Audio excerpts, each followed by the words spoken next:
So you mean to tell me that the non-black females that you have are all who are your colleagues are all married to high value men?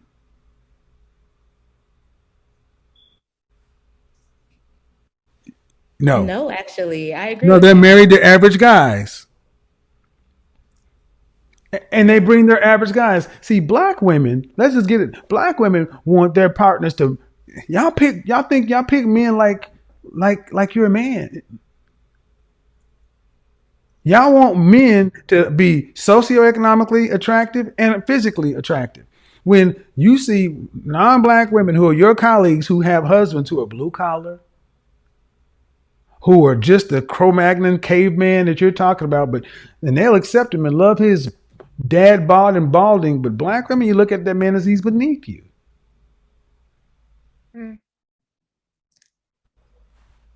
very true. Hello and welcome to BW London podcast. This is a short video because I'm struggling with opinions here, simply because that was enlightening for me. I don't even think I comprehended how much black women do not respect the average black man. And that realization that, because that woman, she lives quite a prestigious lifestyle, her income is big, so she wants a man on her level financially. And as we know, that's not what men look for, and men at her financial capacity are not going to choose her. But when she was asked about her other work colleagues, she recognized that they were happy with average men. My mind was blown as much as hers.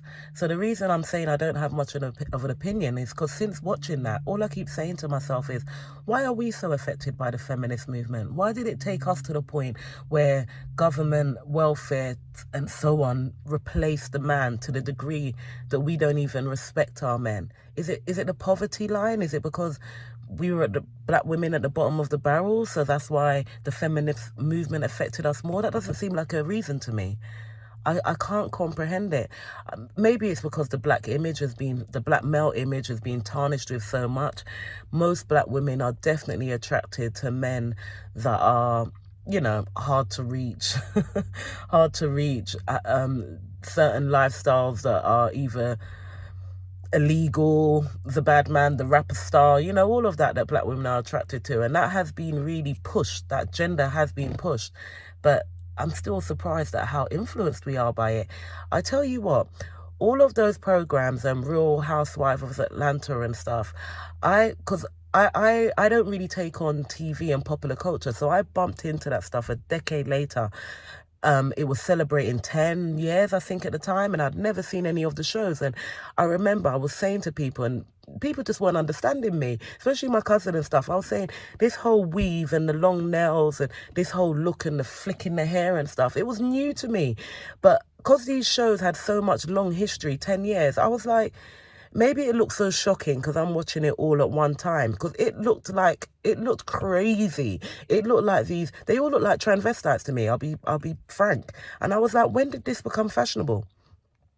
But then I was like, hold on, I'm looking at it in right now, so it's shocking me.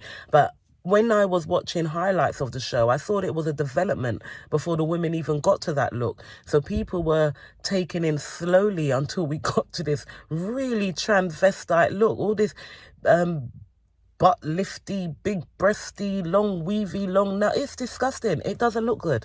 It really doesn't. But yeah, so it looks to me, based on those reality shows, that this has been going on. It's been a build-up of a long period of time. And in the end, we end up with these aggressive, masculine black women that are dominating our popular culture and representing us. Certainly doesn't feel like me, but it's representing us. But these are the types of women and the ideologies that only want what they consider a high value man and that. But to me, it's just gone crazy. It's out of hand. I haven't got much opinions on this because I was just as shocked, because I recognise that we do not respect average man. A man making 40 or 50k can't be intelligent enough. What's that got to do with emotional intelligence and a nice guy and all the other things that we want? And it is funny that women keep talking about these high value men when even every show, every gangster show we see, all of it, we see what these high value men are.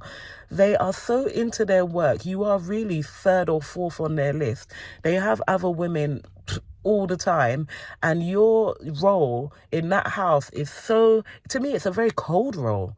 Some women are probably born for that, and I don't mean born to be a wife, because there's a wife with an average woman wouldn't be, average man, sorry, wouldn't be living the same style as a high value man and a woman. It's a totally different lifestyle, and one that most women don't even realize they wouldn't adhere to or even want a part of. But it's the money and the lifestyle that was also recognized in this show. But yeah, I'll leave it there. But that it hit me that we don't respect average men, and no wonder men are dating out. No wonder. But because a man on 40 or 50, he can look after himself. He can actually look after himself. And ultimately, especially if you're a woman who's waited way too long, that's all you actually want, is a man that can look after yourself so you can live your best. I think there's a lot to be said about Kevin Samuel married and living apart. Because for those of us that are in no man's land and hit 35 and so on, that some of these things are going to make sense, because we really are stuck in our ways. We really, the becoming a wife and having a man shape you, and that this happens in the early years. As far as I'm concerned, if you've missed it, you've missed it.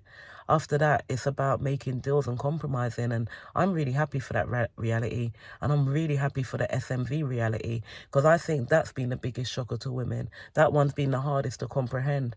Yet every woman, once you have that knowledge, think about the women that are considered 8, 9s and 10s and how different their lifestyles are.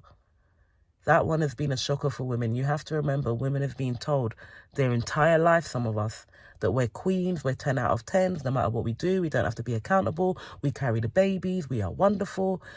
And the shocker that that is not true has really hit home for a lot of women, and it's hard.